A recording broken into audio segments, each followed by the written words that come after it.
What's going on, everybody? It's your boy Trey, and if you guys been paying attention to the latest drops, you already know we kind of been going over the gassy, the piney. On this video, I'm going to be going after that terp that I be hunting for, and that's the sour. Stay tuned. This video is brought to you by AC Infinity.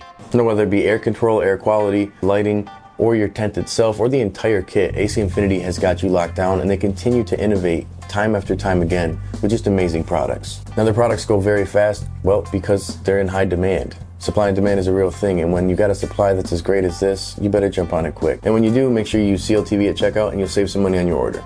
Big shout out to AC Infinity, and let's get to the video. So again, that sour is that accent that I'm looking for on the back end of the majority of the terpene profiles when it comes to consuming for me. Now, over the 10 plus years that I've been growing, I feel like there's been a few that stuck out, and the one that came to mind immediately for me was Skywalker OG from Reserva Privada Genetics. Now, the Skywalker is going to be blueberry crossed to Mazar, and the OG that is crossed to is typically the Hindu, maybe crossed to a chem dog, but essentially that Hindu Kush. Now, I didn't really go into this as far as this hunt with this strain back then too seriously, and if y'all are interested in checking out the review, it's a multi-review back in the day on the channel, maybe be in a link here, or otherwise just search for it on the channel. Oh, it's worth watching. It was more than you could have asked for. It had this kind of turkey sandwich and lemon going for it that really, man, I missed that strain. But it grew a little wonky. It was about a 68-day finisher, which isn't bad, but it just, the phenotype that I had was in particularly fingerly when it came to bud structure. But man, oh man, did she pack a punch on flavor. So if I ever did come across the ability to hunt this again, I would, because I had that pheno and another one, but this one really hit on that sour. So when it comes to sours, there's a couple different ways to go about it, in my opinion. Now you have like that candy sour, like the Airheads or the Sour Patch, and then you have like a natural sour, if you will, that occurs in nature, something like a vinegar. And so for me, another one that I was hunting around the same time as that Skywalker by the same genetic place, Reserva Privada. I had to learn how to say that way back then. It's not any easier now, and please put more mumbo jumbo into your brand name. So Reserva Privada Kosher Kush. That was another one we were hunting at the time, and that was an outdoor lady, and she really didn't ever manage to make that jump inside. She was stressed out and would herm out and herm everything else out, and so she just wasn't worth that transfer. But man, the run of her outdoor was beautiful. Pink flowers, almost like a dill pickle cucumbery terp, and quick finisher, nice chunky buds. We got a cross of SFVOG or San Fernando Valley OG to OG18, and really just two cushes going at it, and she was a beaut. She literally had terpene, sour, dill through the entire consumption of that sesh, and really, if I could ever find her again and get her to just corral inside, I definitely would. Another one I know you guys have heard me talk about, and I'm kind of slipping in here, but I think it factors, is going to be that Wi-Fi. I disagree. Whitefire OG, Whitefire, whatever you've heard it called as. If you know, you know. But the Wi-Fi is a genetic I had around for a while, and still to this day, one of the proudest runs I've had. Now, the Wi-Fi, while to me has that peppery effect, like right off the bat, that's what I think of. I told you.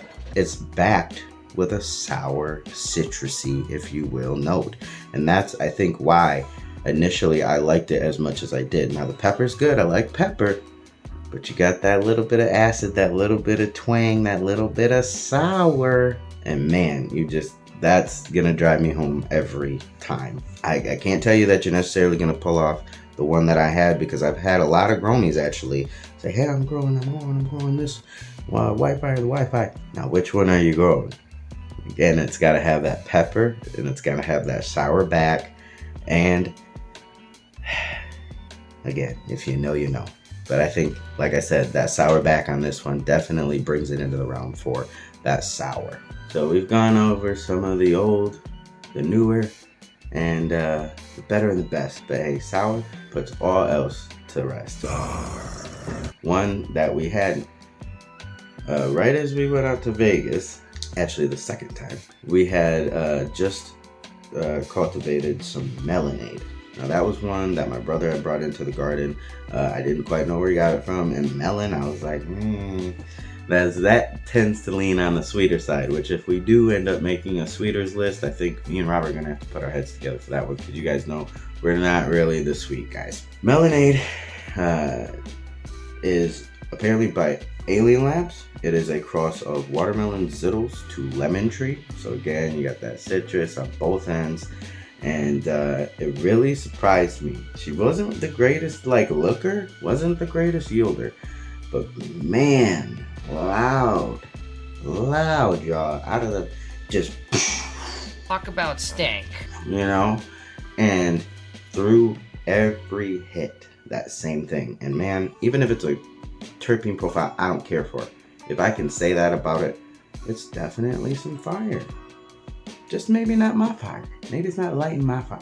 But, so, this melonade is definitely the sour of sours when it comes to this list, I think. It has that citrus, that sour, and just a hint of that gas on the back end. I don't think that Rob really cared for the melonade. hated him. But I really did. I went back to it time and time again.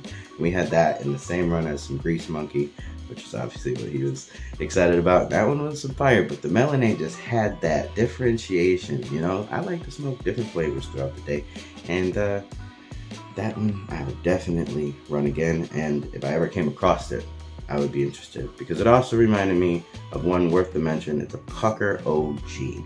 Now, we got that one back in medical days from Arbor Wellness, so it never really grew that one personally. Triangle Crush crossed to Lemon G, which you guys know I'm a big fan of the Lemon G.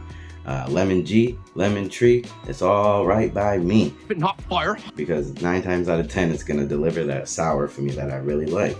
But it's a balance, y'all. A lot of people are gonna hear citrus and go, oh, you like citrus. No, not just straight citrus. Not just straight citrus that kind of leans into the tangy or the cat piss. I like that sour. And sour usually has a little bit of that balance on that gassy. So those are my runs for the sour ones to look out for. Let me know if there's one I missed, if there's one I should be hunting for. We appreciate you for watching content like this for over 9 years. We're going on a decade, y'all. We appreciate y'all so much for all the love, all the support, all 200,000 of y'all. Appreciate y'all. Watch another video, sit back, enjoy yourself, and stay lifted. Growers who are looking for that secret sauce usually are just missing something from their garden. And to help with that, we bring you the Stash Blend Premium Plant Additive. Stash Blend brings beneficial bacteria, silicon, seaweed, humic acid, and has enough macronutrition to help lower the dosages of your base feed too. Unleash your plant's true potential with Stash Blend Premium Plant Additive. Available at Growers House.